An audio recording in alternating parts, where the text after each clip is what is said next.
center of Satanism, a satanic podcast about satanic stuff, but mostly it's about satanic TV episodes. I'm Satan. Sorry, I'm Josh, and with me, as always, is Satanic Skinner. Hey, Skinner. You've ruined your voice for the entire episode. Do you know that? And also, if anyone accidentally downloaded our podcast, which is a thing that people can do, right? They're gonna take you seriously. Yeah, exactly. That's very serious. But this is our last Halloween themed episode, our last of our sort of 2 months long spooky season celebration. And for this last episode, one, we had to pick a great show to cover, but two, we had to not do this alone. That's right. We have a guest with us. Doesn't happen very often on this show, but when it does, you know, we're bringing in the big dogs. And this week we are joined by Megan Sunday. Hi, Megan. Hello. Can you say my last name? I don't know if you can. I don't know if I can either. You're burning. But no, Megan, thank you so much for joining us for this. You're just still destroyed by her killing you with her last name. That's right. It's too holy. It's too Sabbathy. So we had to, we wanted to bring you on for a Halloween episode, and we had to pick the perfect show for you, and we presented this to you as a possible option, and you're like, yes, absolutely. It falls right in sort of your wheelhouse of things you're very interested in, and that's why the martial arts. Americana. That's why this week on the show we are finally getting around to Walker, Texas Ranger. The episode in question, The Children of Halloween, which aired on Halloween night of 1998. This is season 7, episode 666. And it's all about Satanists kidnapping kids and trying to sacrifice them. As often happened in the 90s. Yeah, it's wild because you both were talking a little bit before about sort of the satanic panic whole situation. Victoria, British Columbia. Yeah. and there was a book written all about it, Michelle Remembers, which it's been widely discredited, I think, at this point. You guys were saying that this sort of that they seem to be pulling a lot from that for this episode of Walker. Yes. Just the whole idea that your small town USA, although I guess the show takes place in like Dallas, but still, everywhere there could be secret Satanists you don't know. Or really not secret ones in Hell's Bells Bar. No, with their house is covered in pentagrams that they put there. It's not graffiti in from broad like, the daylight. neighbors. People just changed their name to Lucifer, and everyone goes, "Oh, I wonder what that's about." And they just they abduct children in broad daylight and use them in satanic rituals because that's what happens when people don't go to church. Yeah. Did you guys think? I don't want to get ahead on the plot here. This very earnest plot, which is just almost shockingly earnest. Did you guys get the sense that they were very, very, very, very, very careful to not put the children at that much risk on air? Yeah, for sure. They subbed them out the last second, and like, there's so many times the kid could just walk out, and he just doesn't. Yeah. Also, that kid knew martial arts. Yeah, I mean, he's the Blue Ranger. Oh, is that who that kid is? I know every kid in 1998 looked like that, but that is the second Blue Ranger. Oh, see, then interesting. He knows all about martial arts, but I guess he took it really seriously that you're supposed to learn it so that you never use it. Or like walk up a flight of stairs. I like that they seem to feed them only flat food, the kind of thing that you could pass underneath a door, but they didn't have a door; they were behind. Really? No. They were Okay. just in a room. Okay. Well, really quick though, before we get into the episode, there's so much to talk about in this episode. But I do want to kind of know, like, do either of you have any history with Walker, Texas Ranger? Was this a show that you ever watched? Was it a show your parents watched? Satan. That was my next question. You fucking ruined it. I do, in that my dad was a very big fan of Chuck Norris. My dad is still with us. If anyone heard he's just no longer a fan of Chuck Norris. I just want to clarify that past tense. Okay. We were at home like, oh, no. So we watched a ton of his movies when I was a kid. And then I don't know that my parents were ever like, oh, it's Walker, Texas Ranger, we got to tune in. But it definitely, if it was on, it could stay on. Sure. I don't know if they were still watching it by this point. So I don't know if they encountered this episode. I Only was 14 17, million people were. So I was probably being cool somewhere. That's untrue. Yeah. Yeah, that sounds kind of similar to me. I don't think anybody really watched it. I think it was around that era of, you had this show, you had Martial Law with Sammo Hung, you had Nash Bridges. So it was all these like Jag. middle-aged guy cop shows that were I feel like always Jag on. was on that. My parents were big into Jag. Oh yeah. And so I would watch some of those here and there. Mhm. I didn't really watch a ton of Walker. My most remembered exposure to Walker is just from Conan O'Brien having the Walker Texas Ranger lever on his show, where he would just pull it and they would show clips. Mm-hmm. Skinner, what about you? Do you have any history with Walker? Well, my father didn't watch it, but my father is dead. Oh. Okay, so the exact opposite. I thought I was familiar with it. I wasn't. I think I confused it with any number of shows. I thought it took place in the Old West or Pilgrim Times. I might have been confused with some certain medicine woman TV shows. Okay. Also not at Pilgrim Times. Doesn't matter. But I mean, I know I watched the Conan episodes where it had the lever, but yes. I also could have easily just filed that away as Chuck Norris nonsense. But I turned it on, like, I'm not familiar with this at all. I in fact am not even that. I was not even that familiar with what Chuck Norris's voice sounded like. What about his singing voice? You get his singing voice. That's something. How do you feel knowing that the same person created this show and Due South? I mean, there's something to, like, I would say they would have something in common, and that thing in common is I saw the name on the TV guide and thought, that show's not for me, but it's on a lot. Due South was on a lot in Canada. I imagine. A lot. I didn't watch a minute of it. It's all like, look, what I know of Canada.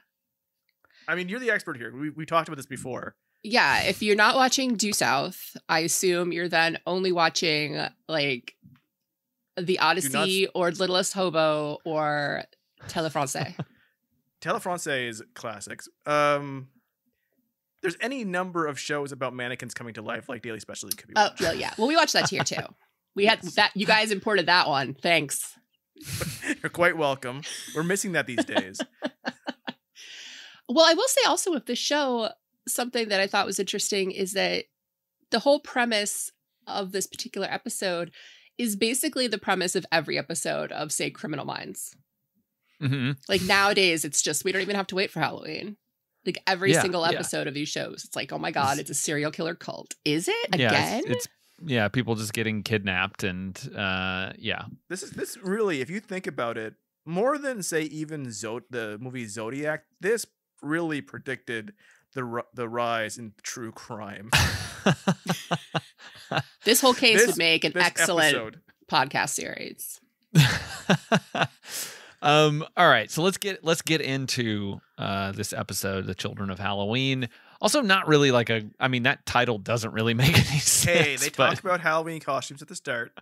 Sure, yeah, that's true. It sounds like a song from Nightmare Before Christmas. Yeah, exactly. So we open with Walker. I didn't realize his first name was Cordell. His name is Cordell Walker. Only one character calls him that. I only know that because I read the Wikipedia. Yeah, I think I just thought his name was Walker, and that was it. And he and his partner Trevette are driving around in Walker's truck, and they pass a Halloween store selling costumes. And Trevette he's not on board with these store-bought costumes. He wants people to put in some elbow grease and make their own and really like own it. And he also seems to hold a grudge against their local costume contest that didn't award him best costume last year when he dressed up as George Washington Carver. And he is very angry about that. But there's no time to go through your grudge list, Trevette, because they get a call for a robbery in progress, committed by some gorillas with guns. Also a great band. Why would anyone, even no matter how shocked you are, why wouldn't the person who called 911 say they are men in gorilla masks? Yeah. It's gorillas with guns. What? Gorillas with guns. Like, I mean, if from a distance or even up close, they share 98% of their DNA with real gorillas. It is hard to discern the difference. I do also feel, if no one is familiar with the cast of Walker, Texas Ranger, but just sort of the idea of it, we should clarify that the character who dressed as George Washington Carver is black. Yes. And okay. Sorry. I was very, very worried for a second that the joke was, haha, no one knows your niche person of color costume. I'm just glad that wasn't like Walker's costume. Yeah. Well, yeah. I mean, we as a group watched a 80s costume TikTok where there was some questionable choices. It's just people complaining about like kids these days in their He-Man costumes, and there was a person who was like, that makeup's very dark. What is your costume? I don't know what you know. I'm not sure exactly what she was supposed to be. Yeah. No. Not clear. But they pull up on this robbery, which I feel like this was one of those things where this must have been a holdover from something else, or they shot it after the episode was over because they felt like they needed something to like they need an action scene at the beginning of the episode to get people hooked, because this really is kind of pointless. And I guess you could just say, well, they got their masks from the Halloween store, but like ultimately it's not connected in any way. I guess it's their version of like a James Bond, like another mission that, doesn't have anything to do with the actual storyline. Yeah. Walker's little quip at the end isn't even about Halloween. No, it's not. That's what I was expecting, is like something when he holds up the gorilla mask and he says something about, this is why you should make your own costumes or something, like tying it back to the story that they're telling. But no, but there is one thing. They chase these guys, and the guys apparently can't shoot very well because they're firing gunfire at this truck, but it doesn't seem to be affecting it in any way. And they chase them into this like factory warehouse, and they get out and they fight. And I like that at this point, this is well into the show's run. Walker, or Chuck Norris rather, it's the same. He's obviously gotten a lot older, so he's not doing as much action. Like, I don't know if that clicked for either of you, but like Trevette seems to be doing a lot of the running around, and then the younger guys seem to be doing a lot of the fighting. And Walker's just shot from far away, or you just sort of see the results of the actions that he's supposedly doing. Kind of waits for people to get close to him, and then he does a high kick. Yeah. But my favorite part of this whole thing is that he's going after this guy who swings a metal pipe at him, and he somehow just puts his gun up and it catches the pipe. And I thought, if has enough strength to stop a metal pipe with just his gun butt, I feel like it would shatter that man's arm who's swinging that pipe. It would just, the force sent back through his arm would just turn his bones to dust. Yeah. There's a lot of that. That comes up later on when there was some torch fighting. Oh, yeah. Oh, Where I was like, the twirling torches. Yeah, like everyone is getting burned. Like there is no possible way you can do this and someone isn't getting burned. Okay, but in defense of the torch fight, in advance of the torch fight, I will say that I fast forwarded through the entire monkey mask fight, missing nothing.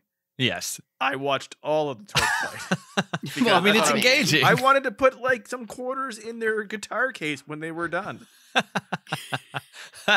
So they catch the bad guys, whatever. The story doesn't matter. And we cut to the real meat of the story. Can you you forget the best part of it all. What's that? There's a guitar riff when he does his punchline.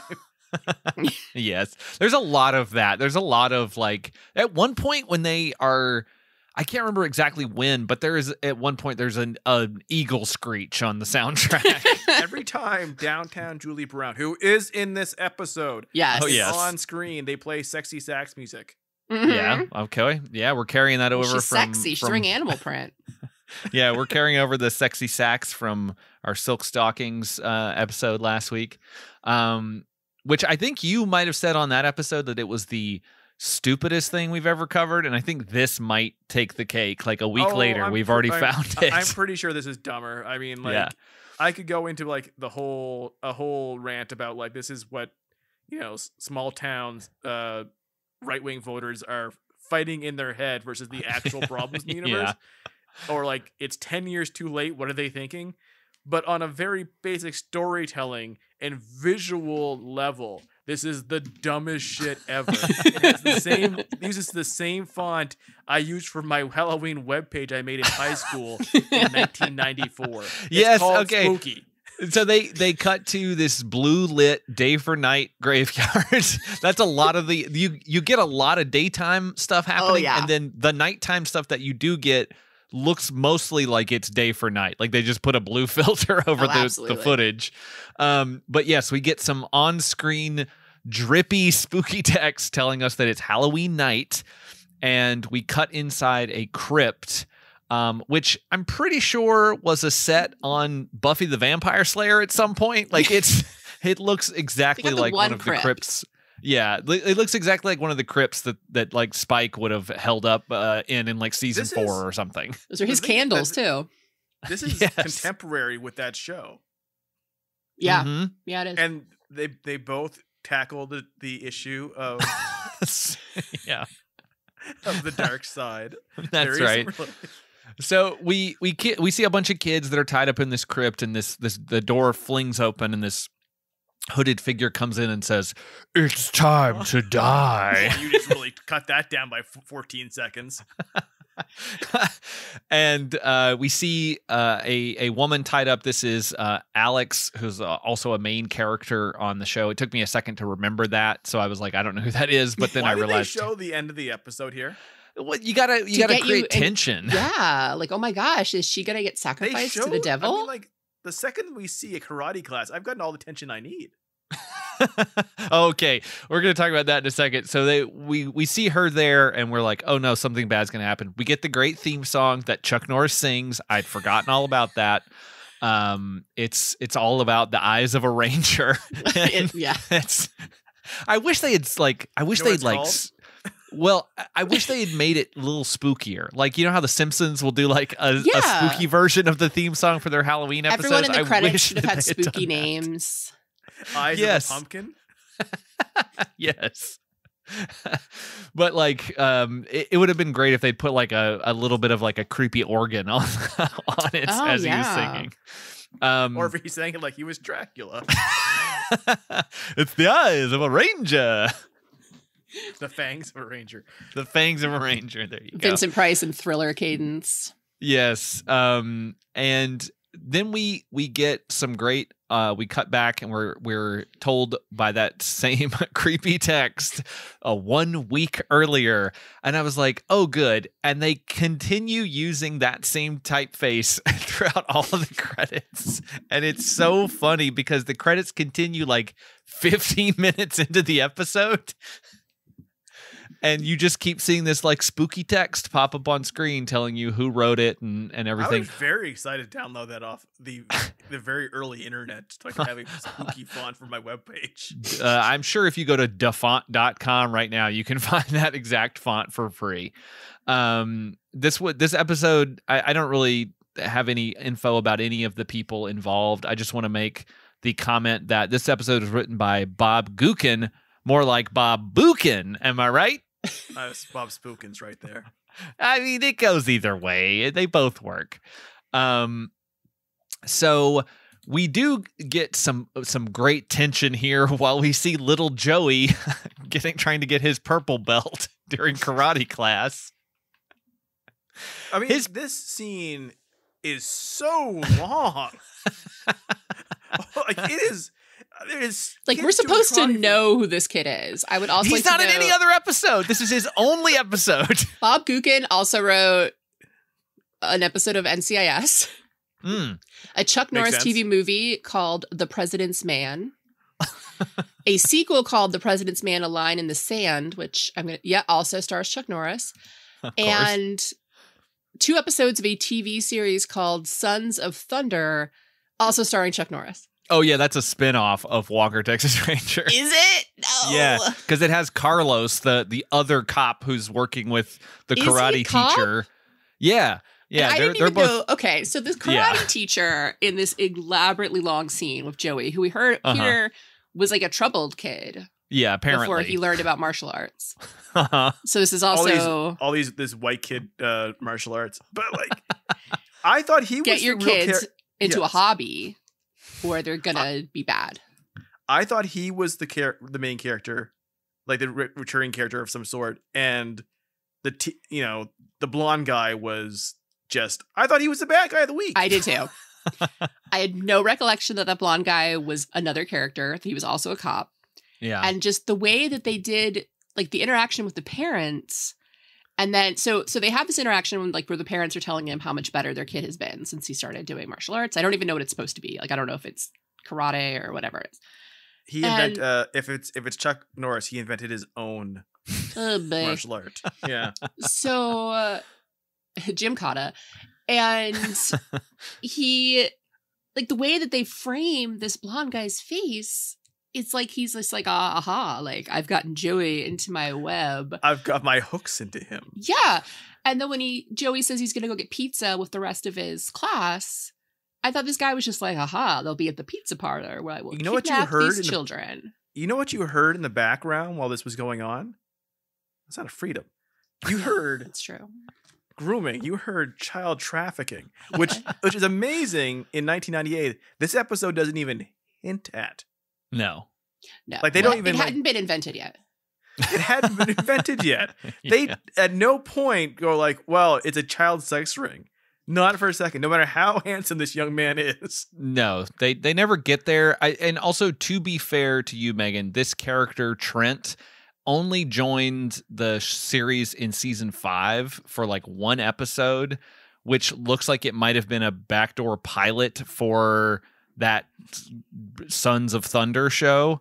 And then he's only in a couple episodes in season 6 and then he's in quite a few in season 7, but like is not a major character. So for you to have probably already stopped watching it at that point, yeah. And then you wouldn't have even seen this guy come in. But I remember seeing at least an episode or 2 of with him as one of the characters. So but yes, he definitely seems like he is being set up to be the bad guy or like a red herring maybe, but it's like, no, he's just a cop too. And he also happens to, train these troubled kids and get them into karate. And don't worry, ladies and gentlemen, the villain of the episode is a person of color. Don't even worry about it. Don't worry about knowing who the bad guy is the second he's on screen with his big boots. And his eye makeup. Yeah, the thing I did like about this whole karate sequence is that when they keep cutting to like you see the kids doing like little katas and like doing some sparring and stuff, and then you cut to the parents in the stands and it's like they're watching the NBA finals. They're like, what's gonna happen? Oh my god, they like seem so stressed out. Look,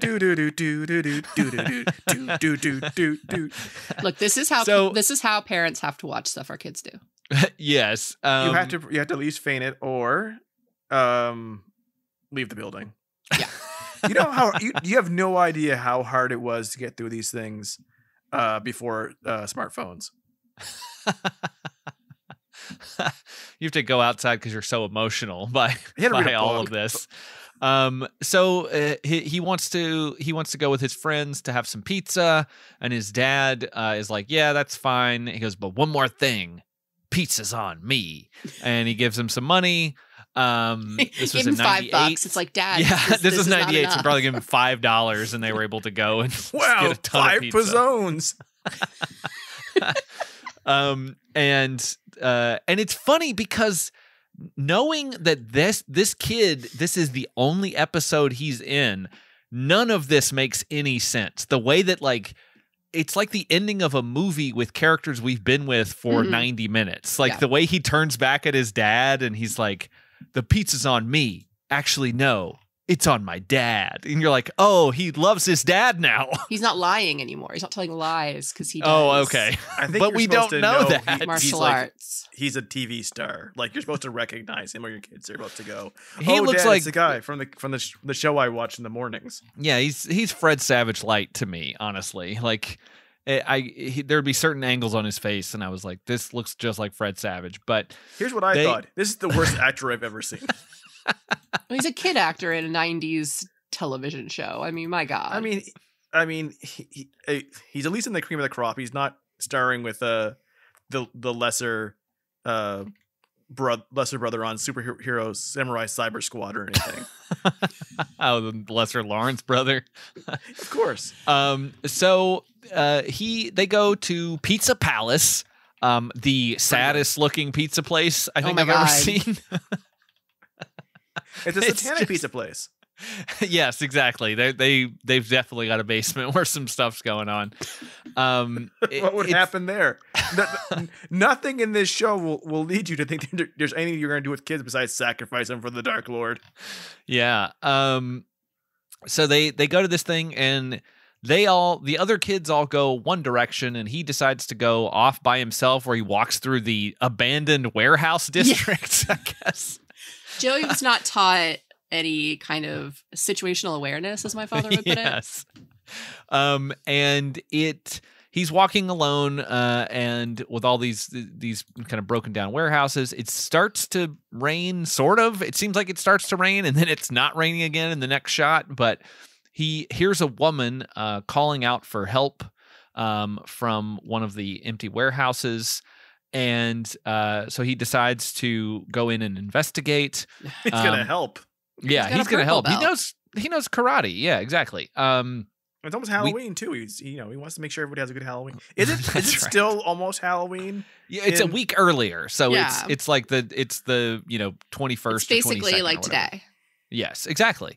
And we do get Megan, you won't know this about me necessarily, but there is a sound effect that regularly appears in these sort of scary episodes of shows that we watch that just does something. I think it is kind of my ASMR. I don't know what it's called. I don't know how to describe it, but it's sort of like a sliding metal kind of sound effect. Yeah. It shows up in Are You Afraid of the Dark all the time.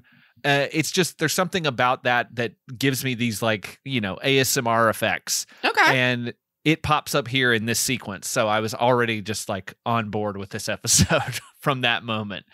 But he goes in pizza, so I was kind of like, "Hey,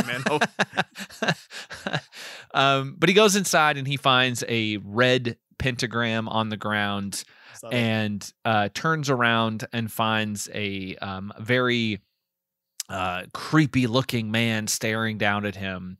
this is he's got his like hair slicked back. He's got eyeshadow. He has like they focus on his belt for a while, and I was like, is that going to be a clue? It's like a satanic belt. Just looks like a chunky belt. Yeah, it's just a chunky belt with a bunch of holes. And he's wearing, and this is what got me. And I get that, he's wearing all black. So there's not a ton of options in the world, especially for men, unfortunately. Sure. But he's wearing like a crew neck sweater. It's like a black crew neck sweater. And they keep zooming in like, oh my God, he's wearing all black. It's like, yeah, he's wearing a sweater and slacks. Yeah. Look at this black guy. I mean, wearing all black guy. Yeah.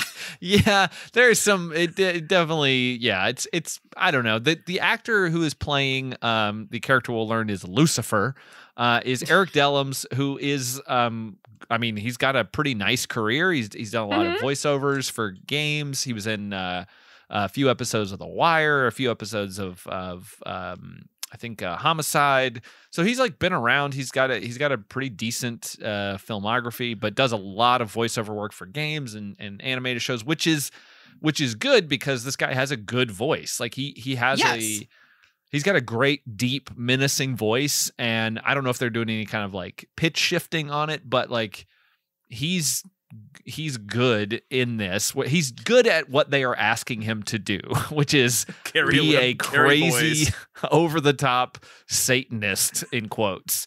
But he looks up at this guy, sees him, and this guy puts a rag or a cloth with some sort of drug on it and knocks him out. And now he's addicted to drugs.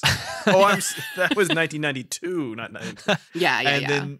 And then him and this redheaded woman, they grab him and they put him into a van and carry him off and take him to the crypt that we see earlier in the episode. And the kid also sees like weird like these weird sort of video editing effects kind of wash over this guy as he's looking at him. And I was wondering if they were, because the drug thing would have made sense. Like if he was drugging these kids, it would make them think that this stuff, like that he looked different or he looked weird. Because at one point he walks up the stairs and vanishes, and I'm like, did he really disappear, or are we supposed to think that Joey is imagining that? I don't know. I was going to ask you guys if this question of, is the show telling us that he can actually do magic? Well, okay. So I sent you guys the bring up the trivia. The single piece of trivia for this episode. And it basically, this guy goes by the name Lucifer. His name is David Thompson, which good job changing your name Mr. Thompson. to something more original. But yeah, it says the David Lucifer Thompson character was originally meant to be a vampire. So it doesn't give any any clarifying information, like a real vampire or a guy who just thought he was a vampire. And that's the thing, this entire episode, because it's played so straight that the show seems to be saying like, Satan worshippers have magic, and the devil is real and is actually doing all these things. And I'm like, so if you believe this and you see this in your eyes, and this is what's actually happening, aren't you a little sad that like Jesus isn't giving you magic? Because like this guy's nobody in Dallas, Texas, and he can fucking make magic. Like, you don't want magic if you're Christian. You just want. That's Jesus. right. It's all you just evil. want casseroles and. You don't want magic. You want miracles. But like, it's so weird to me. Like, it seems so like I could wait for like, oh, this is what's actually happening, and he's just some crazy guy who thinks something, and it's all fake. Don't worry about it. But it doesn't feel like they're playing it that way. TV shows in this era only did that if it was Santa, an angel. Santa. Yeah. Or possibly a ghost. Occasionally you get a Halloween episode where like maybe it was a real ghost. Maybe it was a real ghost. I do this trivia bit on IMDb, one person found that helpful. Was it you? Was it me? I can't confirm or deny, but We are making use of it now. Yes, that's true. So it is helpful. Because later on, like, spoiler alert, Lucifer dies, and you hear this like evil cackling laughter on the soundtrack. So it's like, is that the devil laughing, or what are we supposed to take from that? Because if it were like, if they had gone the direction of making him a vampire, does that mean that Walker, like, they didn't want to confirm that there were supernatural entities in the world of Walker, Texas Ranger? Or would it have just been a guy who was like, oh, he put some fake teeth in and he LARPed? Yeah, exactly. Yeah. I think that ending was only mildly less confusing than when the truck screams at the end of the Knight Rider show. The Knight Rider when it goes to die. Yeah. I was saying to you all before we started recording, like, I would have, as dumb as this was, I really kind of loved this episode because it's just so stupid. But like, I would have loved if there had been a Walker spinoff that had gone the way of like the Baywatch Night season 2, where Walker's just fighting supernatural stuff. Like, let me see him fight some vampires and some like weird creatures that live in the sewers of Dallas. Like, let me see Walker have to puzzle this stuff out and figure out how to make it work. And it would be terrible, but I would love it. I mean, I will give this episode real props for having the greatest aside I think I've ever come across in any episode. So like, I can't hate the show that much. I think a like pure actual magic fighting actual evil, if you know, why not? I mean, he really cared about like this show is super morals and stuff. Yeah. But you got fucking devil worshippers on, my brother. So like, well, and they never and like, stop cheating on your girlfriend with downtown Julie Brown. I know she has her black magics with their hooks into you, but come on, my friend. Yeah. Well, they never bring up like they never bring up the religious aspect of all of this. Like, they just say like, these are Satanists, they're bad, but they never, unless I missed it, they never invoke Christianity. You know, they never invoke like, well, they need God or any, like, they don't do that. They don't call a priest to help them, which they don't consult. Yeah, they don't go consult the church on how to deal with these Satanists. They could use church foo on them. That sounds really offensive. Yeah, I also like when they go around searching their like Satanist database and they're questioning people who are on this Satanist database. They don't ever, like, the guy that says like, look, I was a stupid kid and we trashed a cemetery because we were drunk. They don't believe him. That makes way more sense. He's not like, I go to church every Sunday. You know what I mean? Like, I'm a good Christian man. Like, I was just stupid as a kid. At all. Yeah. Oh, here we go. I looked up Chuck Norris. Yeah. Yes. No, he is a Southern Baptist. They're not going to get a priest on there. Oh, okay. You want anything with that? But I mean, he could have brought in his like crazy, you know, bloviating Southern minister. I mean, I'm from Mississippi. I've encountered quite a few of those people. I'll tell a quick story because it just came to me. But there was this. My grandmother passed away, and you know, it's a sad day. But not Megan's. Oh my God. And anyway, she passed away. It was sad. Everybody was sad. She wanted this guy. She wanted this guy, the minister, or whatever he was, preacher, whatever, to come and do her kind of like, you know, run her service and everything. And he was very old school guy, like wore the kind of like, they weren't like flashy suits, but they were that sort of weird, slightly bigger cut that you kind of see those minister guys wear. And he had like kind of graying hair at his temples, and then kind of like a darker gray on top that was always slicked back. And he was always kind of tan and sort of sweaty all the time. Big glasses, like very much this sort of prototypical kind of Southern Baptist minister. And he came in and you know, they were talking about like maybe wanting people to say something, you know, other family members to be able to like give a quick speech or do like a little, you know, eulogy kind of thing.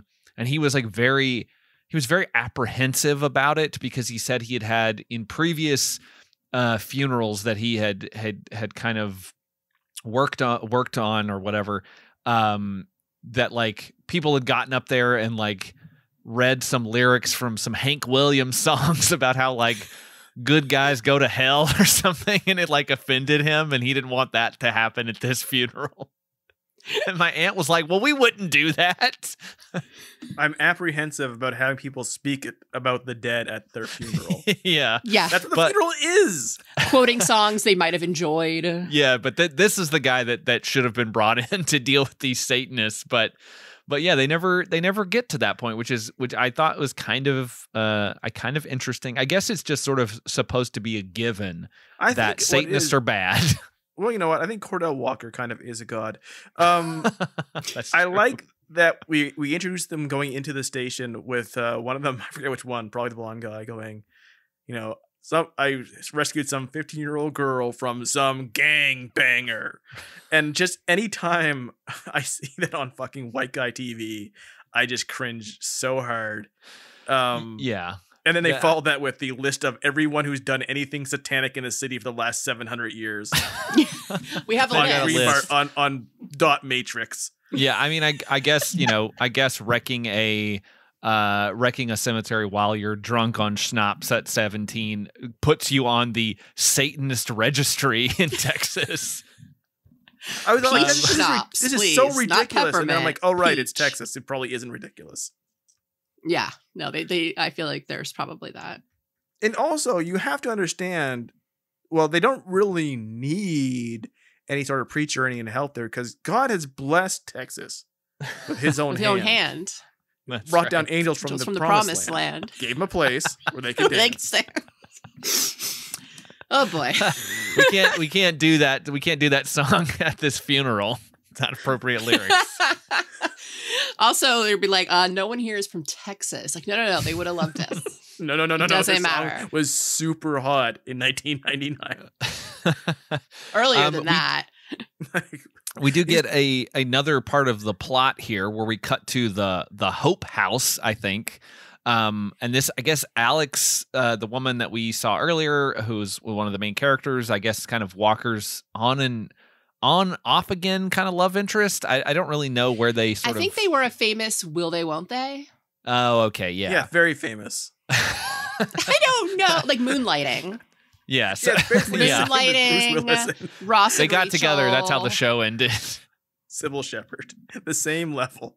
14 million people watch this episode. Yeah, man, it's a popular show. It was all of Texas. So we cut to this place where they have, like, I guess, sort of at-risk kids where they can stay there and try to recover. This is again something that I felt like we were supposed to know. Yeah, I think we are, because I think this house is a place that maybe shows up regularly because I think Alex must work there or work with them or something. But I think this Melissa character is probably only in this episode, I would imagine. Yes, I checked. The actress was actually on 2 episodes, but as different characters. Oh, of course. And so she is eyeing this money in a purse, and Alex comes up and is like, that's why you ended up here in the first place. And it's like, that's a really good way to help someone, get out of a bad space, is to constantly remind them of all the bad things they've done. This is Texas. You just, every time, any possible given opportunity, you should constantly tell children that they are bad, have always been bad, and will always be bad. Yeah, you must fight against your bad urges. Also, to make sure they know you're smarter than them. Well, yeah, I mean. I'm always one step ahead of you, kid. We're not, though. We're not. Oh, especially our ones. Oh my God. Yeah, you both have some very smart children. They're not getting abducted by Satanists. No. They'd be like, excuse me, no. Yeah, they're not getting abducted, and they would figure out how to steal that money when you weren't paying attention. And they would end up with the money as well. Yes, and a pizza too. They would get the money for the pizza, and then if they were put in a crypt, they would simply walk out. Yeah, they're like, the door's not locked. We could just leave. We're gonna go. Thanks, bye. This is terrible. Goodbye. But yeah, so Melissa's, trying to fight against this urge to, be bad, I guess. And It's the devil. Yeah, that'll come up later. And she's trying to, do better and regain the trust of the people around her and whatnot. We get a little bit more with our Satanists here. We find out this guy, like I already said, his name is Lucifer. Yeah, sure is. Which is a little on the nose, but like his girlfriend who changed her name from Belinda to Belial. Belial. She is. Every episode of television in the 90s featured this character, which was the wacky, dyed redhead with too much eye makeup who had a bad boyfriend and was just always just like, oh my God, baby, like, what are we going to do? Like, the sort of like a weird proto Harley Quinn, like. Yes. Yeah. But who does she look like a character done by? She and another woman in this episode both look like characters played by Kate McKinnon. Yes, they totally do. The other woman in that they would have... particular is like if Kate McKinnon's alien abductee character yes. was also a dancer. They give her a lot of time. Wow. Okay, so this actor, her name is Megan. Megan Mangum. She's been in not much, a lot of like, low budget things. She's in a movie called Fake Stacy. And she's at one of the patients of Dr. T in Dr. T and the Women. But she's in a movie in quotes called Repligator, where she plays Private Poontang. Oh boy. Yeah. This looks like it might be some sort of softcore thing. Although it does have Gunnar Hansen from Texas Chainsaw Massacre in it. It could still be who knows? It looks like it's probably a little risque and also super low budget. But yeah, so she's very over the top. She talks to Lucifer and says, I want to do one tonight. But he tells her to have patience. And then they still do one anyway by bringing a guy into the crypt where they are and getting mad at him for trying to leave the coven and thus betraying them. And this guy, screams and he's like, no, I will never betray you. I'll never try to leave again.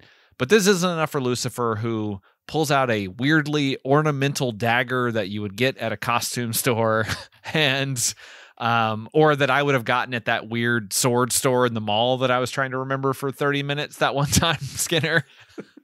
I'm so glad we keep referencing this thing that we cut out of the show. No, I put it at the end of the episode. I don't remember what episode that was, but I put it at the very end for like 30 minutes. You get to hear me try to remember what the name of this sword store was. And me make fun of you for trying to remember the name of a sword store that doesn't matter. Yeah, and then he kills this guy. And you get like... The knife sequences are so fucking funny.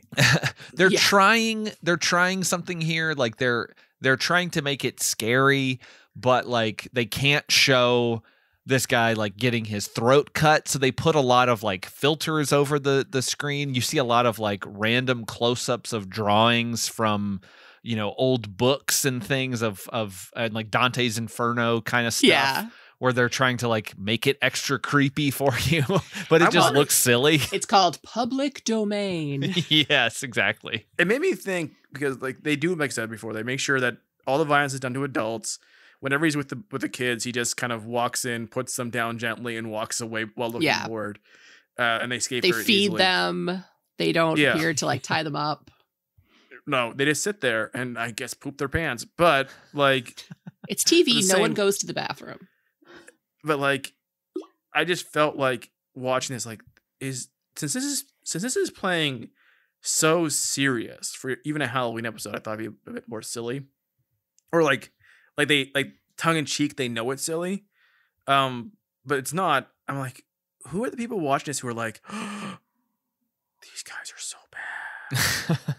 Oh, turn the lights on. I mean, 14 million people who were into this, I guess. Yeah. CBS runs real old. We do have to say this. So in this whole series, there's been like in the last 4 days, 4 kids have been taken, and one of those kids is, before he's taken, he's out in his yard.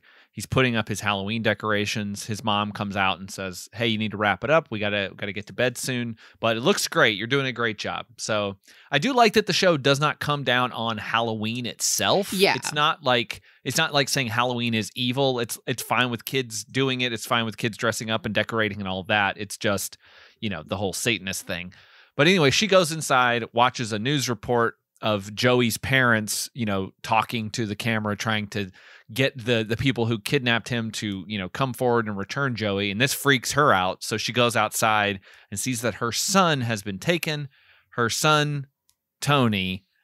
So this random joke that Skinner has been playing out this entire 2-month period where he keeps bringing up fucking Tony Danza for no reason pays off by us having a Tony in this episode. But think about it. If Cordell Walker was just Tony Walker, because if he played by Tony Danza, he would never be called Walker because Tony Danza would not know how to react if someone called him by his last name. Yeah, we would be watching Tony, Texas Ranger. Amazing. Judith Light would not put up with any shit from any fucking Satan cults. Yeah. No, my God. She's the boss. There's a very special episode that should have happened. Angela, the Satanists are on the TV. So Walker and Cordell head over to the local magic shop that exists. They gather at the magic shop at the Dallas Fort Worth area. My town has a magic shop. It's just so funny. Metaphysical store. Yeah, this magic shop is right next to a biker bar and Paradise Tattoos. Where's the place that sells bongs? It's just out of frame. It's there. You just can't see water pipes. I thought I meant water pipes. Yeah. Tobacco accessories. Yeah. This was in that era where you couldn't just be blatant with it. So they go in and meet the proprietor of the shop, played by downtown Julie Brown. This could that be any more random? It's such a random stunt casting. Very random. The Blue Ranger's in this episode, but at least he's a kid playing a kid. Yeah, it's so weird that they would just I don't know what this era was for her, if she was just ending up in random things all the time. She might as well be saying I'm downtown Julie Brown playing a character in your town. I mean, I guess she's still in quite a few movies, which I didn't realize. She's in something that came out last year, Christmas in the Caribbean. She was in Fist of the North Star. So definitely something worth checking out potentially. But yeah, so she works at this shop and she is immediately smitten with Walker for some reason. And that is such a blatant, this is our main character, and he's also, I don't even know, was he the executive producer or something? Oh, he co-created the show, I think, there it with is. His brother. And Paul Haggis somehow. Anytime that this happens in this episode, or any episode I remember watching as a young person, it was always ridiculous to me. Because Trevette is a very handsome man. Yeah. And they're probably always together. Closer in age. They're always together, and people are always just and who's this tall drink of water? And it's no, that guy. You mean the handsome guy? Trevette's also a fountain of charisma. Yeah. Right? Not for nothing, the actor is super good at what he does, and it looks is playing a character, whereas Chuck Norris is just kind of half smiling, half asleep. Yeah, and downtown Julie Brown looks at him and goes that's it. That's the tastiest morsel in Dallas, where I've traveled across the Atlantic to meet. Yeah, it's just so bizarre. And honestly, until the very end, I wasn't sure who she was hitting on, because I was she's just putting it all out there. You got to put it out there, to get any results. But then when they end it with it clearly being her, I'm deeply into you. It's like, what? Yeah, But why are you deeply? it's very strange, and it is exactly what you said, Megan. It's just he's in charge of this show, so of course this random woman that he meets in a store that he never would have gone into. Oh no. Is going to is going to be attracted to him for whatever reason. Also, so, does he pay for that Satanist book, or does he just say that he's a cop? That sort of print on demand Amazon book that she gives him. To be fair, I don't know how many like quote unquote new age books either of you have ever looked at in a bookstore, but a lot of them have that look. No, it looked accurate, but it was really funny to me that she's like, he bought a book on secret satanic rituals. And it's like, it's weird that they'd make a book about things that are supposedly secret. Like, it's before the dark web. The Silk Road has not been opened yet online, I don't think. Yeah, true. So they come in and they want to ask some questions. They show her the symbol that they found. And this is when it kind of occurred to me that this photo that they're showing her of the pentagram, like if they just rotated that photo, it would look remarkably like the star that's on his shirt at that very moment, like with the circle and everything. As if stars have a lot lot in many different cultures for many different purposes. Yes. Also, when they said the FBI is distributing the photo, I'm like, of graffiti? Of a pentagram graffiti? Like, any underpass? I forgot that they call the FBI when they find Joey's gi laying on the ground next to the pentagram. I know that's what it's called, but the fact they were like, it's his gi. It's his gi. You're like, okay. It's like if they found a picture of the cool S and they're like, "Do you guys recognize this?" Like, fucking what? Like, let me like get the FBI to confiscate every notebook by a teenager. It's like we found a pentagram, the weird S, and someone who called himself Pussy. Like, oh, you found graffiti. So they try to talk to her about this, and she's like, oh, I know all about these kidnappings, but I see it on the news. There's lots of creeps out there who would want to do something like this. And there was a guy who was kind of a creep who came in asking about some stuff. And so they try to get this info, but while they're trying to do that, these other guys walk into the store and kind of start to make jokes about how they smell some pigs, and they're wondering if they're harassing her. And then they drop the line. They're not, but then they drop the line like, this guy kind of looks like Nick Cage. That's my favorite line ever, because like I was thinking like that guy looks like Nick Cage, and then turns and goes, "Hey, doesn't that guy look like Nick Cage to you?" It is a very that like early '90s Nick Cage when he was looking like that. Yeah. But there's no point to him saying that. Like in canon, in story, in this world, why did he say that? It leads to nothing. It just like everyone watching would think that kind of like Nick Cage, and then he breaks the fourth wall and turns to Chuck Norris, not the character of Walker, and goes, "Doesn't this guy look like Nick Cage?" And also, biker gang or whoever you are, like the joke is, do you smell bacon? Yeah. Yes, and also it's when cops are trying to be undercover. Not when we're cops doing cop work. You made them, the cops that are there with their badges. Yeah, with their badges on their shirts. Yeah. Oh, I smell police officers. Like, I know a cop when I see one. Yes, you do, because these are cops. It's like a joke out of like fucking Venture Brothers. Yeah. They proceed to beat them up, of course. I think Trevette here does his little like, I show you my magic trick. Look at my hand. You see my hand? Look at my hand. And then he punches him with his other hand. He's gonna make that pencil disappear. I would like one episode where they're because no one on the good guys, no one is ever worried that they're not going to win the fight. No. Like they're so confident. Like not even just Chuck Norris. Everyone who's on the good guys has no concern that they're not Superman. Yeah. And I was like one episode where they're just joking and like, here's me with my magic trick and blah, blah, blah. And then like they get fucking stabbed. They're like, holy shit, he stabbed me. Also, I don't think you're supposed to just start fighting. Yeah, it seems like they escalate a lot of these fights. They have him. They have one of the biker guys grab downtown Julie Brown, so that they have like justification Yeah. to like, get mean with them. But also they just like were kind of being shitty. Yeah. Aren't you guys cops? Yeah, you are cops.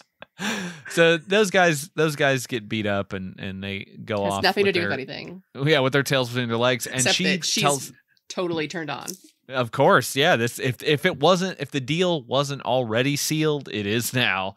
And she tells him that this guy named Lucifer came in and bought this book, and he gets the address information, which is 2727 Mockingbird Drive. And it's so close to 1313 Mockingbird Lane, which is the Munsters address. Yeah. And I would think that it's a sly allusion to that or a joke, but that if it were doubled, it would be 2626, not 2727. So I don't really know what is happening there, but he asks for a copy of the book, which she gives him. And he kind of flirts with her a little bit because she tells him, y'all come back now, you hear? And that's what everyone says in the South. That's right. And then some sweet tea was passed around. Do not make fun of sweet tea. And it took everyone 30 minutes to leave after they said their goodbyes. Oh my God. They just would not go. They had to circle around again.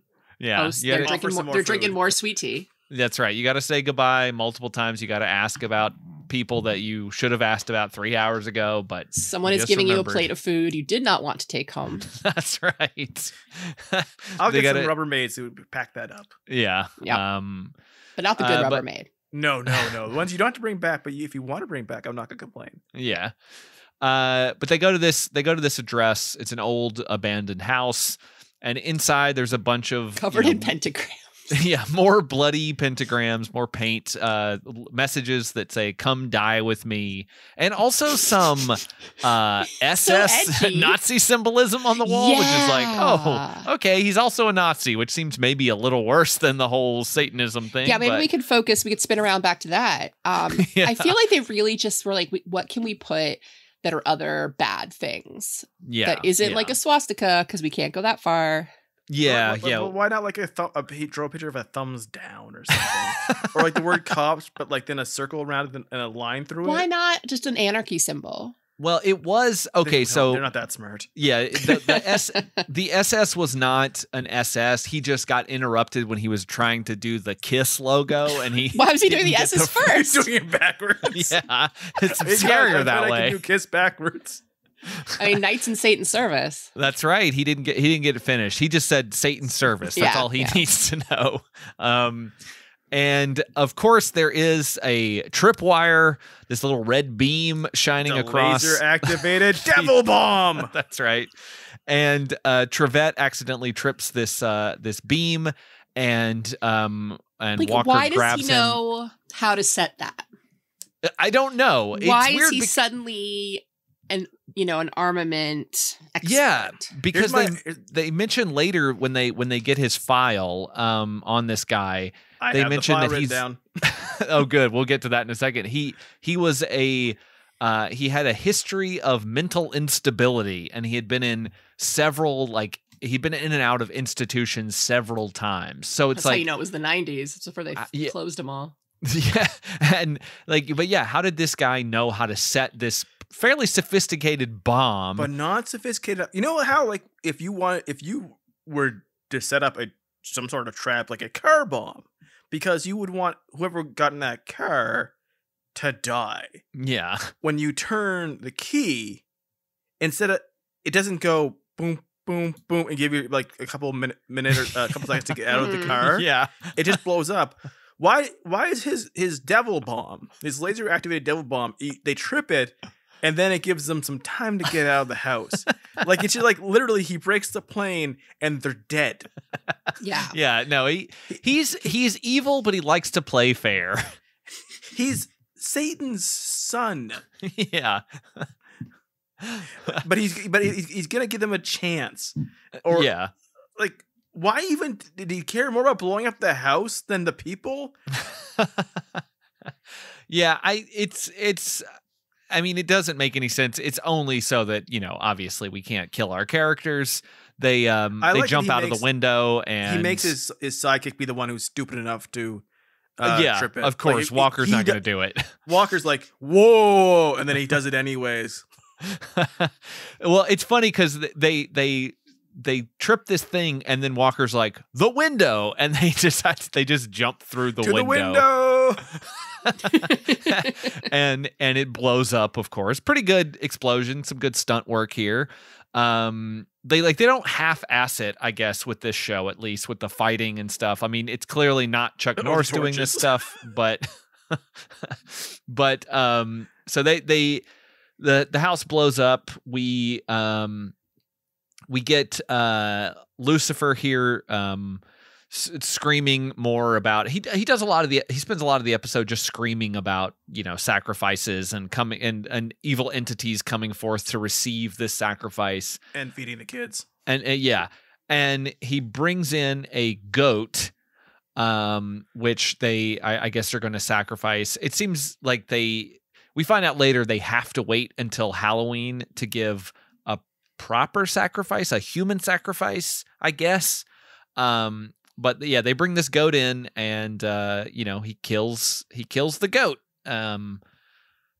It's unclear what they're doing once they've killed these things. Like once they killed the guy earlier, once they killed the goat, like what are they doing with it? We never see them like doing anything with the blood or the body. I know you want them to eat it. Well, I mean, just goat's very dinner. Good. Yeah, that's just dinner. Like, yeah, but the dude as well, though. Well, yeah, that one. I mean, that's a little. Also, that was a boy goat. How do you know that? Are you some sort of goat expert, or was it something obvious? It was maybe that the goat had giant testicles that were just on my TV screen all of a sudden. Just dead center on the screen. And there it was. I looked up and it was like, oh. The two big, shattering moments, on network TV in the 90s were Sipowitz's butt and this goat balls. Yeah. When Hector Elizondo said shit. Yeah, shit happens. God, it was so amazing. Changed everything. So yeah, they kill the goat. We get Trent and Carlos over at Hell's Bells. And they're which I love that they I know that they go there because they read that this woman, Belinda, used to work there. But I also like that they seem to have just decided that any pun involving hell, even though Hell's Bells with the E at the end is one of the most common puns ever. Uh-huh. Yeah. They are just well, that must mean that they know Satanists. We have the best actor of the TV show besides the kid. They go to this strip club, and if we're gonna just really go for it with the whole Hell's Bells theming and whatever, the strippers are not dressed appropriately. They need to be wearing little fake horns and tails. You really got to lean into it. You got to pay extra for that. Okay, yeah, that's true. She's on her break. She's on her break. Fully dressed. She's on her break. I get if she just came in, but I found it interesting that she was fully dressed, and I don't mean she can't just throw on some sweatpants, you know what I mean, to go get have a burger or whatever. But It was just were you just dancing because you're wearing a belt? Maybe she's a waiter or something. They wanted her to dance for them. I assumed that meant that they were fans of hers. You're right. Yeah. So they ask about this Belinda Jordan woman, which we'll learn later is the redhead who is with Lucifer. But this other woman also with a short bob haircut. They could have given these women different haircuts to separate them a little bit more, because they both look like Kate McKinnon characters with short hair. And she hears them ask about Belinda, looks a little suspicious. And she goes off by herself, and these two sort of rednecks come up and start hassling her, asking her to dance for him. And I'm not just casting aspersions. One of the guys is literally credited as redneck number one. So yeah. they are exactly what they're supposed to be. And of course, Trent and Carlos jump in here and fight them off. and she decides to give them the information. And this is when she tells them all about Belinda changing her name to Belial and living out in some farmhouse, out in the middle of nowhere. And I like how no one in this show shows any inclination to help the police until the police do them a favor. That's right. So the police do kung fu. Yeah, until they are threatened and the police attack the people threatening them. Then they're like, I will give you this information. That really had no bearing on my life. Like, Downtown Julie Brown isn't like, Lucifer said he'd come back if I told him one. She's just like, oh yeah, he gave me his number because he wanted me to join his coven. So here, you can have that.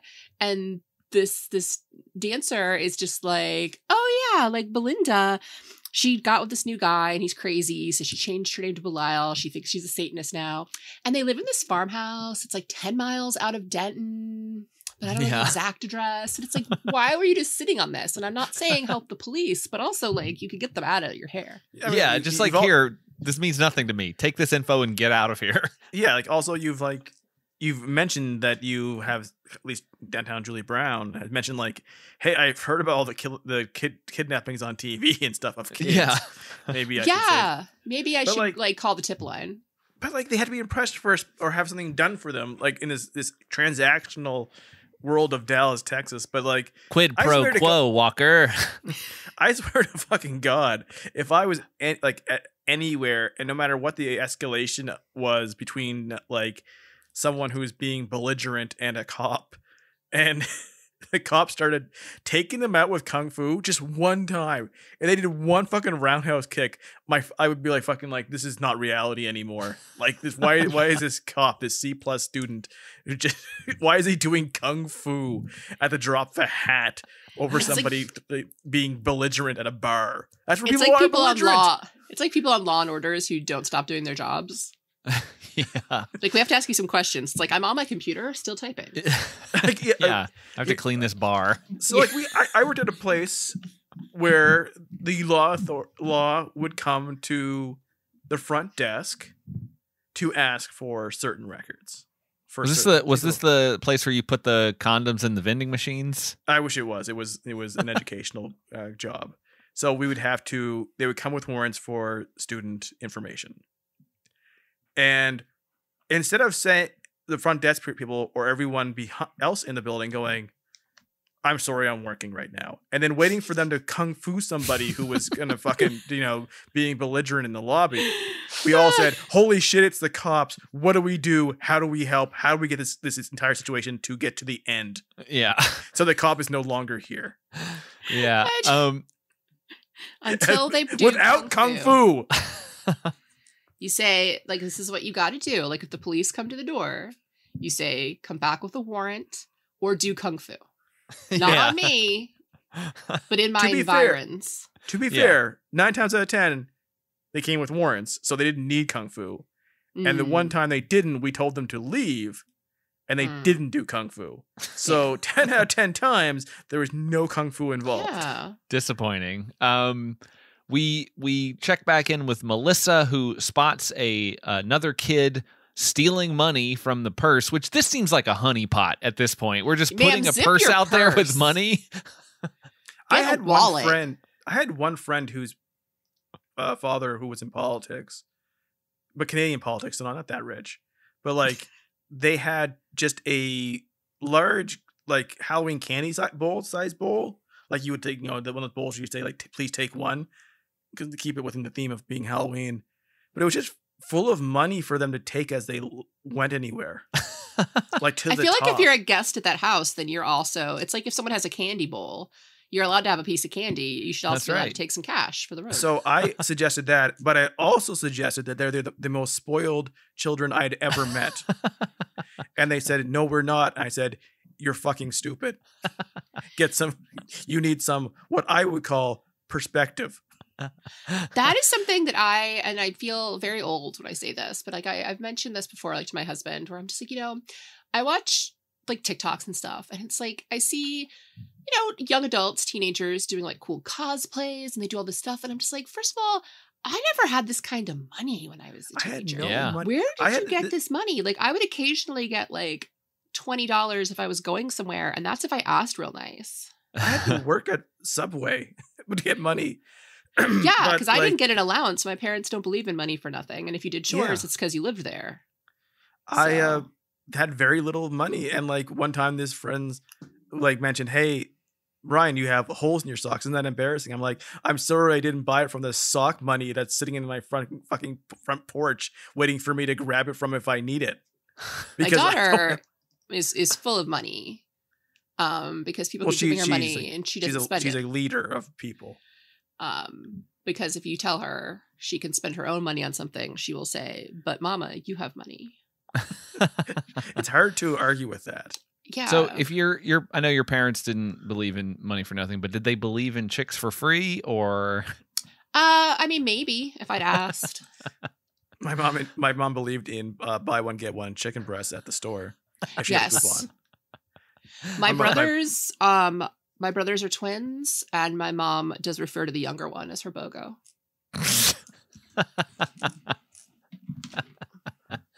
Incredible. So this other kid is stealing money, and Melissa comes in and is like, "Hey, you shouldn't be doing that," because she's good now. And She's like, "You're doing it all wrong." Yeah, and this other person comes in and catches them, and then the kid turns on Melissa and says, "I caught her stealing money." Oh, this little shit. Yeah, he's a little asshole. And Yeah. Melissa gets upset, and Alex comes out and goes, "What's going on here?" And then they try to tell this lie on Alex Melissa. is like, "I'm in this episode." and so she runs off, and Alex kind of seems to not believe the story and is like, "I'm going to come back here after I talk to her, and we're going to get the truth." And so she goes outside, and as she goes outside, she finds Melissa being abducted by Lucifer. In the middle of the day. In the middle of the day, where they It's had like the 1:30 time. in the afternoon. Yeah, they had the time to draw this paint this pentagram onto the garage of this house. Do they have to do that and just hope a kid comes out? I guess so.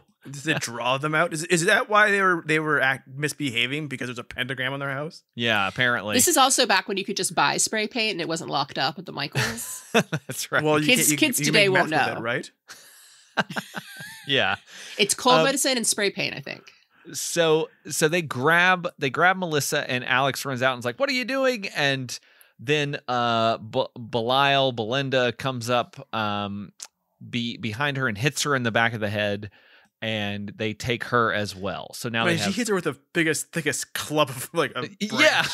Oh my She's- God.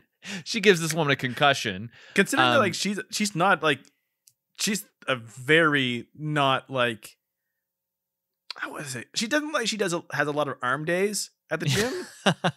To knock someone out with one shot is very impressive. I had not realized until I was, getting ready for this episode that the woman who plays Alex produced Easy Rider, the Ride Back. Oh man. Really? She's also in it, apparently. Oh, that's right. I do remember her. Yes. But I did not remember it was her. I just remembered Lady. yes. Because I think I watched that entire movie in a fugue state. Have you ever But seen that she was- movie, Skinner? I know what it is. Yeah. I just That's all thought you like need. Alex is like the most Minnesota looking person I've ever seen in my life. And Where is weird, she? she's from Rochester, Minnesota. Hey, look at that. There you go. Wow. Oh, that's weird. That's interesting. They credit in her IMDb bio Easy Rider the Ride Back a prequel to the cult favorite movie Easy Rider. Isn't it a sequel? It's both. it's Because there's all those both, that's right. flashbacks. They do have flashbacks. Is she She's the the one sister. who is Oh, okay. Does she have a relationship with Jeff Fahey in that movie? Yes. Yes, West Coast. West Jeff Fahey's character. Yeah, she is the sister, and because they ran out of Earp brothers to name all the boys after, so she's just Shane. And yeah, she in their youth, she and Jeff Fahey's character were involved. Oh, that's that weird Carnally. awkward sex scene, right? Yeah. Where they're like having sex near the bike or whatever. Well, I mean, everything's about motorcycles in that True, movie, because that's true. exactly what Easy Rider is about. Yeah, exactly.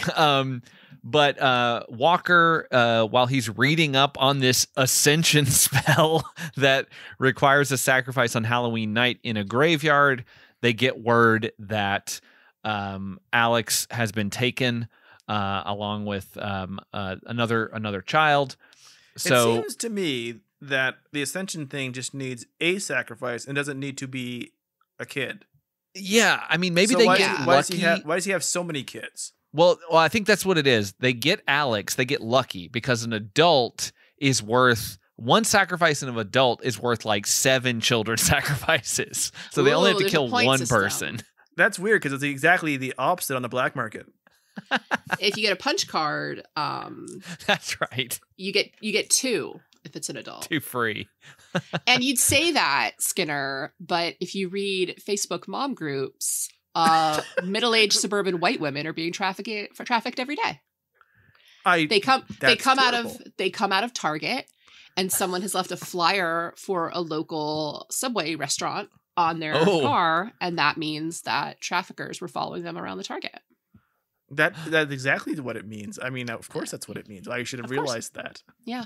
There was a story that I always heard, and I can't remember exactly how it goes, but it's something like someone comes out of you come out of a store late at night in like a mall parking lot, and there's nobody around, and it was something about them putting something under your door handle, but I can't remember, like putting some sort of needle laced with some sort of drug or something. Or they could just like mug you. It was like drug laced needles. Sometimes it was acid because they were real big in the 80s and 90s that everyone was trying to sneak us acid. Mm-hmm. Like you were going to get it for Halloween. There has to be a Walker episode about the drugs thing. I know he doesn't like to do things about drugs because Wikipedia told me so. But like the other, like we were mentioned earlier, like the other big panic after Satanic Panic was like they pitched drug awareness to us as kids in the late 80s, early 90s as someone's just going to walk up behind you with a needle and stab you. And like a zombie virus, you were then hooked on drugs for life. Or if you were at a party, someone would say, "Hey, do you want some drugs?" And it would just be crack cocaine. Yes, because kids would have that. Or if you smoked marijuana, you would then do heroin. Yes. But the other big thing that I remember from my youth was that real big in the early 90s was that they were going to put needles in the trigger parts of gas pumps. Oh yeah, that would give you AIDS. That I've heard that one for sure. Yeah. And then like someone would walk out and say, "Would you like to play a game?" It's like when you would wake up and you're in a tub full of ice and written in lipstick on the window is "Call 911. You only have one kidney." Oh yeah, or they would just hang out underneath your car and slash your tendon. Yes, it happened to a friend of mine's aunt's cousin. Mm-hmm, it's for fucking real, brother. The big one when I was a kid, and I don't know why we would have given a shit, was that the big urban legend that has to do with the Satanic Panic was that Liz Claiborne, the fashion designer, was a Satanist. Oh. And that she had gone on Oprah and had said on Oprah that she gave like 75% of her earnings to the Church of Satan. And why any of us cared about 1, Liz Claiborne, 2, Oprah, or 3, who gave money to who knows? But that was a huge rumor. That and that Procter & Gamble. Procter & Gamble. I remember when I first, because I didn't, it started in British Columbia, right next door to me in Nova Scotia. Like there was not really a Satanic Panic in my area, Nova Scotia. And so I didn't really pay attention to the American news about it. But like when I first moved down here, when I met my wife, she mentioned to me, I'd rather not get tied or stuff. That's, Procter & Gamble are Satanists. I'm like, no, they're not. And she's like, they are. Everyone knows that. I'm like, please go look that up. That's not real. And it had never occurred to her that because everyone in her small town thought it was real, that if you could simply verify it, and it wasn't. I can't help but feel like you were tricking her into marriage. I slashed her tendons. That's how you guys met. You gave her Halloween candy that had acid in it, and then you were like, "Let's get married." The thing is like I have a slight problem of telling people things, not exactly lies, but facts that are not true. And I do it in the exact same tone I do everything, because everything I do in life is basically to amuse myself. And when I, correct certain information, and not in like an explainy way, but like, hey, this is clearly bullshit. Sometimes she takes it as like me doing that, and this was one of those times. I'm like, no, legitimately, that is not true. Yeah, Skinner does things for his own amusement. He is, in fact, the Jigsaw Killer. Yes. Surprise. Surprise. So they want to be my apprentices? No one's listening to this. They'll never find out. So they figure out that based on the information they got from the woman at the strip club, and that it must be there's a farmhouse. They're looking in a 10-mile area. There's so many cemeteries in that area. So based on the ascension spell that requires a sacrifice on Halloween in a graveyard near this farmhouse, it's got to be one of these places. So they go off on a search to try to figure it out. So is this the midnight that becomes Halloween? Well, yes, it is. That becomes the first. I think it is the midnight, but I think it's midnight before. I think it's midnight. Okay, I get what your point is. I have no fucking clue. I do not know. It's not clear. What if it's what if time with daylight savings time? It's a leap year. What time zone is this? What time zone is Texas? Central, I believe. Good time zone, solid time zone. This show also has no idea that the South is not a monolith. Yeah. Like there are so many those redneck characters in that bar. I was like, why are these gentlemen from like Alabama? Yeah. in this Dallas strip club. That was just really good acting though. Yeah. They had a whole backstory in their heads. They're like, well, they're traveling, they're truckers, they're on the road. He practiced his line all night. He's like, I'll give you a break. Right on the nose. Then they cut his line. They're like, no, I'm sorry. So they're searching the various cemeteries. I do like the line of, and Dallas Fort Worth area is very big, but I do find this line funny where Walker tells him about the spell that requires a sacrifice in a graveyard, and Trevette's like, there's hundreds of graveyards in the Metroplex area. It's like, do we have a religion, a church? Yeah. And so Lucifer is out there. He asks for his followers to bring the children. We get the scene from the very beginning of the episode with the hooded figure going in, telling the children that it's time to die, and bringing them time to die. And they bring Pirate Roberts. They bring the children out, and just as they're about to carry them off to the sacrifice site, Walker leaps into action by doing a flying kick into one of these hooded figures, and fights them and kills one of them with a neck break. Definitely does, yes. Which I was very, very surprised by. I had drugs, but murder. Subtitles. I had subtitles on, and it says bones break. Yeah, it says bones break. They literally killed this guy. And the Belinda runs off to tell Lucifer that the police are here. He says to stop them. This is when we get the great aforementioned torch-wielding scene where Walker is fighting these Satanists who are flinging torches at him, swinging them around.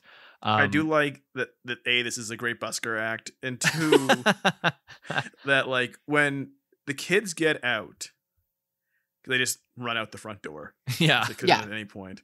And then like, the cops are there and they just stop running. They all gather around the front door. So like it's literally the door, and behind that other door is the Satanists who want to kill them. Then Olivia Benson would never let that happen. Yeah. Then the kids, and then Walker and the cops. And they're like, instead of getting on the other side, so there's like some kind of space, like, so they can't be attacked from behind, they just stop and sit and stare and like And then like Walker's like, you guys take care of the kids. I'll go take care of the cultists. And like finally he immediately go like, let's get out of here. Like those kids, like that as soon as they saw the door was there and on the other side of the door was not cultists, should have ran as fast as possible away. Yeah, they're these kids are dumb. They got to be told what to do. Well, that one kid knows karate. That's true. He could have done something about it. I'm surprised that does. didn't come up. Like, I'm surprised that Joey didn't try to do some karate moves to stop them. And like, I'm surprised he didn't attack the orange-haired girl. Yeah, like there could have been something where he's like he's already used to fighting redheaded girls because he does it during his match at the beginning of the episode. He could have done it again, but so Lucifer and Belinda have run off with Alex, and Lucifer is about to sacrifice Alex with his big ornate dagger, but Walker jumps in and pulls a gun on him. Like he's done kicking. He's like, I'm just gonna shoot you. And Lucifer's like, you can't kill me. I'm the son of Satan, and nothing can stop me. And Walker's like, drop the knife. But he doesn't listen. He goes after him anyway and gets kicked in the face for it and falls on his own knife. Oh, yeah, he does. And it takes Walker so long to even like check on him. He's like gurgling his own blood and he's laying on the floor and Walker's just like, huh? Yeah, he's like, he'll be fine. And he turns around. He's got this big knife sticking out of his chest and he falls against a gravestone and dies. Belinda runs over and is like, oh no, crying over him. And then this is when we get what I mentioned earlier. We get this like close-up shot of him as he dies, and we get the overlays of like the Dante's Inferno imagery again. And then we get sinister laughter, just some evil voice going, ha ha ha ha. Like, and you're like, what is that? Can you imagine the paperwork filed after this one? Yeah. Like how can you, there's no witnesses. Can you prove you didn't kill the suspect? You didn't stab this guy to death? No, can't do it. He wasn't kicked to death, so you know that it wasn't me. I didn't break his neck like the other. I mean, that other guy fell down. That other guy fell down. His neck got all twisted around. It's real bad. We get a kind of final coda here. Melissa continues her good ways by joining the karate class. That's the only way to be good in this town. And Joey is going to work with her. He was a bad kid. Now he's a good kid. He's going to help her become a good kid. And we get a final scene. They should have a lot more trauma. with Walker at a bar having a cup of coffee. Yep. Like you do, like a recovering alcoholic might. I just like to be in the environment, but I'm gonna have coffee and be good. He's very strong. Cigarettes. Yeah.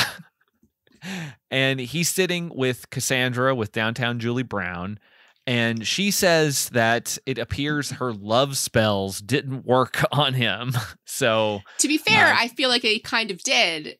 In that her love spell is that she's an attractive younger woman because he is not pushing her away. Who is into this older man. Of course her love spell works. In that case, all young women are witches around Cordell Walker. A man who's not worried that this happened in front of his actual love interest. Yeah. It's funny because like she says, don't try to change me, baby. Yeah, she's like, well, she's like, come around again sometime, or maybe if things, you can give me a call or whatever. And she gives him a kiss. He at no point says, "I have a girlfriend." Yeah, no, pretty big, passionate kiss. He's like, hey, let's see where this goes. Yeah, maybe we'll let's maybe see if I'll this stop can go downtown. And this is when the music plays. Black Magic Has Its Hooks in Me. Yeah, that's a questionable song choice for this scene. Maybe like if you had like a SD audio on your mono TV in 1998, and didn't have captioning on, you did know this is what was playing as he kissed a person of color. Yeah. And as this happens, Alex shows up in the background and just kind of, she does that sort of resigned chuckle thing that sometimes you see people do in TV shows where they're like, Walker, will you ever change? And it's like, that should bother you, right? Like if you walk into a bar and see your ostensible kind of guy that you have a thing for kissing another woman, that might be a problem. Who is hanging out? Who is, someone hanging out with the bad guys? Yeah. We're trying to kill her. Yeah, we've got Walker, you've changed. You're kissing women in bars. You're reading Satanist books. Right? What's wrong with you? And Cassandra walks off and Alex walks up and sits down and she's like, what was that all about? And he's like, it's a long story. And she says, well, good thing we have all night. Freeze frame. Freeze frame. Yes. As Walker laughs and sips his coffee. And it's like, she's also very recovered from almost being sacrificed. Yeah, she seems to be doing fine. Who knows how long it's been. But also I was fully expecting a kind of return on the whole story about Trevette. Like, does Trevette win the costume contest? Because I wanted when is he going to get to the fireworks factory? Yeah, I wanted closure on this. That whole scene was about the costume contest, because when they get back to the office, Trevette has a not terrible idea that they should go as Riggs and Murdoch. Yeah. But Chuck Norris then just takes this opportunity to describe in detail a scene from Lethal Weapon 4 and then suggests that Trevette should just go as Danny Glover, who he only refers to as Danny. Yes. Well, he knows him. Well, yes. In his underwear. Yeah. And he, I guess, will just not do anything. He doesn't have to. But it's just like, that's not a terrible idea. I mean, you're it's cops. It's fairly clever, but unfortunately, Walker is going once again as an alpha male for Halloween. Yeah. Well, he's just wearing his gi. I was trying to see, Lethal Weapon 4 did come out in 98. I was trying to see like the exact date, because I was wondering because the way he describes the scene, he was like, remember when he made him dress in his underwear and cluck like a chicken to get the bad guy's attention? And that was just the trailer of the movie. That whole opening scene from the movie was just the trailer that played. So I was wondering if it had come out so recently that maybe they hadn't seen the full movie and they only had that scene to reference. Yeah. They could, I mean, it's not as if there were 3 other movies. They could yeah. Yeah, they could have literally talked about any other film. And well, they had to pick the most famous, yeah, installment of Lethal Weapon. Yeah. Yeah, that looks like it came out in July of 98. So who knows when they were making the episode? Maybe they hadn't seen the actual film at that point yet. But I mean, this episode must have taken months to write. True. They had to source all these gravestones and figure. But yeah, we get no closure on Trevette's costume. I wondered what he was. It would have been fun to see that. Everyone was worried about was. Yeah. Did he win? Yeah. Did he win?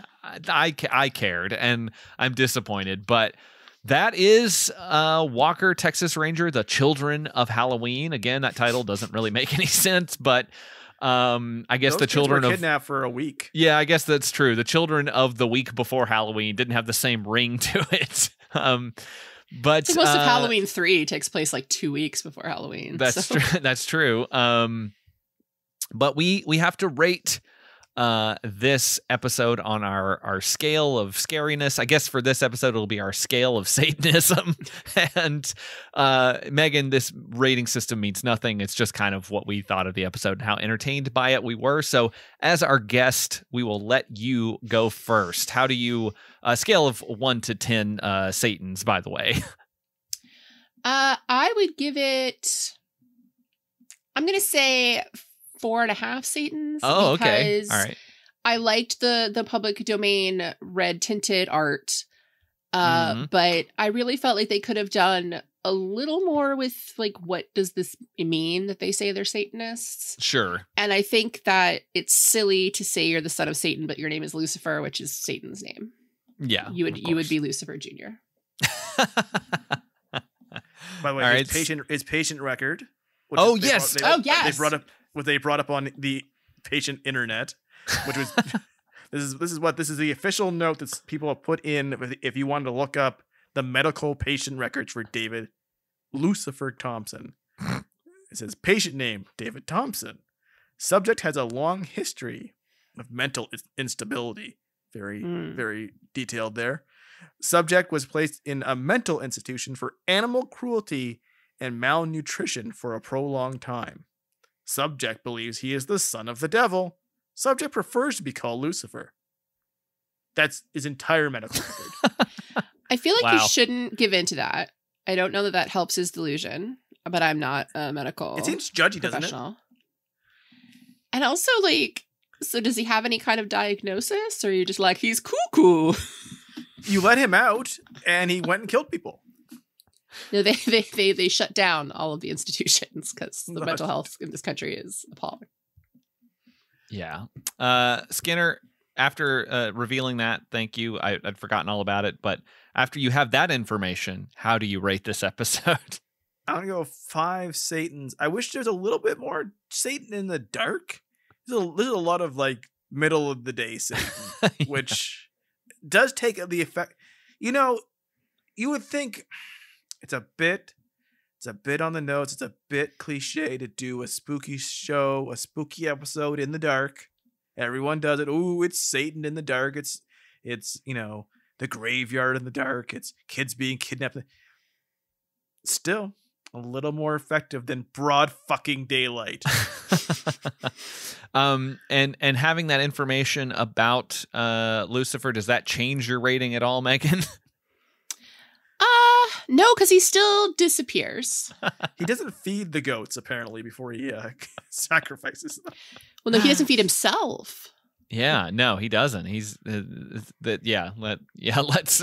vilify this poor guy who has obviously he needs some help, but He's actually this devil's son. he is actually the devil's son. I wish they had done that, like, fake out, like you said earlier. Like, sometimes there's maybe a ghost, sometimes there's maybe a you know, Santa Claus or an angel or something. Like, we really should have gotten something where it's like, oh yeah, his body burns up immediately and we don't know where it is. It's just ash. So I wish I kind of would, because, you know, I hate to, before you do your rating, to tell you a world where the show could be better, but so many of these episodes that even we've covered end with, which has happened 3 times in our 4 episodes, it was all a dream. Right? yeah. What if this had been all a dream and we woke up and it was there it was with the book in his lap watching Downtown Julie Brown on MTV on a VHS tape,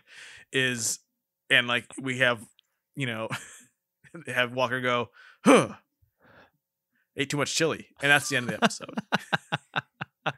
Or who do you guys wish was dreaming this episode? Oh, Who is the funniest person in this episode that it's their dream and they thus also dreamed all the other things that happen to characters who aren't them? I have it because he's in the cast list, but he's not in the episode. He's only credit only. Noble Willingham, who played C.D. Parker, should have woken up at the end and went, "That was a crazy dream." Not bad. Not bad. Mm-hmm. Yeah, He dreamt about Walker being kissed by someone. Yes. Or just Melissa, because, you know, she just dreams about Satan and about stealing Well, cash. that would be her. Like, she would wake up, it would be like her scared straight moment. She'd be like, "Oh my god, if I keep stealing, that's what's going to happen to me." Exactly. Also, I feel like they could have just built up the whole, like, coven a little more. Yeah, I would have liked to have seen more of, like, what is going on, what them practicing torch fighting. Yeah, that's right. But it'd be in daylight, so it wouldn't be as effective. Yeah. He's Lucifer's really on them about making sure they've got those spin moves down right, because otherwise it'll just look like shit. But I guess I need to do my rating. I think I liked this a little more than either of you, just because it's so stupid. And because of the subject matter, because of the kind of goofiness of this whole thing, I'm gonna rate it 6.66 out of 10 evil Satans. I'm glad you went last. Yes, exactly. I had to close it up. But I think that's going to do it for this episode, the last of our spooky, scary season. I knew we had to go out with a bang, and we definitely did. Thank you so much, Megan, for joining us for this episode. We're so glad that we could get you on the podcast and get you to talk about Walker, Texas Ranger, maybe for the first time ever. Yes, thank you. This is amazing. What a journey. Yes, and we have on this same feed older shows that we've done with you where we talked about our favorite film, Pin, our favorite book, Pin, and you should definitely go back and look at those. You have to scroll quite a ways, but they are there. We also talked about... Don't worry, we talked about it twice. Yes, we also talked about a Angel movie, which was fun. And so, yeah, definitely go back, find your previous appearances. Do you have anything that you would like to plug or promote or tell people about? Well, I am the co-host of Let's Get Weirding, a Dune podcast with Oliver friend, Bo North. We are on hiatus at the moment, but we are planning on coming back. And we have a ton of previous episodes that people can go catch up on, especially if maybe you saw the Dune movie and were like, what the hell was that about? Because that's what Dune does to you. And I also write about TV and movies over at thespool.net. Excellent. Yes, you're a great writer. You're a great podcaster. Let's Get Weirding is it's a fun show. Everybody should check that out. And Skinner, do you have anything you like to promote? This is coming out right before Halloween. Any kind of spooky, I was on like the scaries? third episode of Let's Get Weirding. Yeah, good. Let's just double that one up. All right, well, that is going to do it. We hope you all have a wonderful Halloween. It's almost here. Watch out for sacrifices happening in the graveyards tonight or tomorrow night, whichever. Get some tendon armor on. You never know. Yeah, don't let your tendons get cut in the parking lot. If you wander around, if you're leaving your pizza place and you hear some disembodied voice calling for help from a warehouse, just maybe keep on walking. Keep on walking. Men in black sweaters, do not talk. Yes. Make sure to enjoy all the drugs you'll be getting in your candy. That's right. Yeah. But what is it this year? Oh, what is it this year? It's gotta be still that, because it's not really illegal to put pot in. I thought you were gonna say fentanyl. I'm like, no, it is. No, fentanyl's getting there. I'm gonna have to correct you on that one. It's flaming hot Cheeto powder. They're putting it in everything these days. The trick is everyone's getting a hot Taki. I was at Shacktoberfest last night. Yeah, no. You don't need to talk about Shacktoberfest. No one wants to hear about that. Well, no, I'm just you brought up hot Cheetos, and they had a food area where you could go get stuff, and they had like hot Cheeto fries, but also hot Cheeto corn on the cob. So how can I mail Billy that?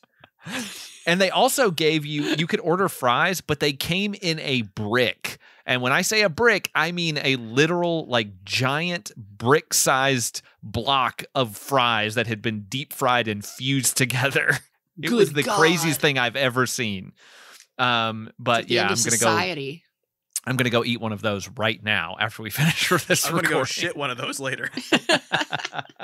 Well, until next time when we're back talking about some other random weirdo show, I've been Josh. That's the stupidest joke I've ever ended on. Skinner. I've been Megan. And happy Halloween, everybody. You've been listening to Center of Weirdness. If you like this show, rate and review us wherever you find it, but especially on Apple Podcasts. You can listen to every episode at centerofweird.com, where you can also find all of the old Predictocast episodes. And if you want to get in touch with us to tell us about a show we should cover, hit us up on Twitter at WeirdCenter. As always, thanks for listening.